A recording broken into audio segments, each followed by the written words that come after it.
Zimbabwe's inflation rose to 191.6% in June, double what it was just 2 months earlier in April.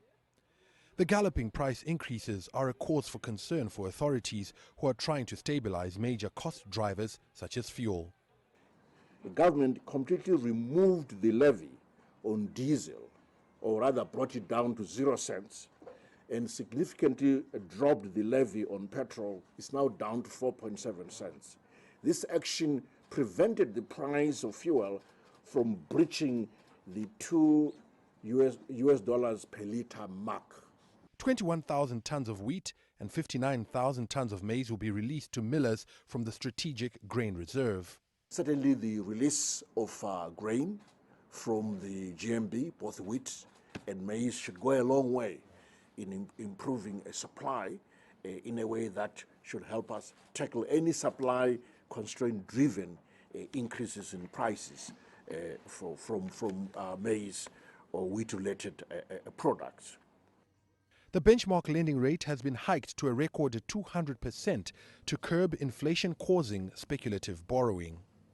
The measures could result in collateral damage, specifically bona fide borrowers who cannot afford to access such expensive finance, and they could also lead to an increase in non-performing loans.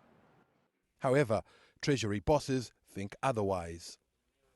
NPLs are caused by bad lending, never by interest rates. And I think I need to add that we actually need a complete rethink of the Zimbabwean business model that we are currently running. We cannot have corporates in this country continue to have business models that are based on monopoly pricing and unreasonable market power, access to cheap credit, access to cheap foreign currency. The jury is still out on the latest measures. The major issue that he didn't address and is still to be addressed is confidence. Do people believe that prices are going to go down? Do people believe that they shouldn't forward? Do they believe that the parallel market rate will not keep on rising? Until you get that out of Zimbabwe's psyche, not a lot will change. The finance minister confirmed the current challenges have forced him to revise his 5.5% economic growth forecast. A revised target will be announced during his mid-term budget statement.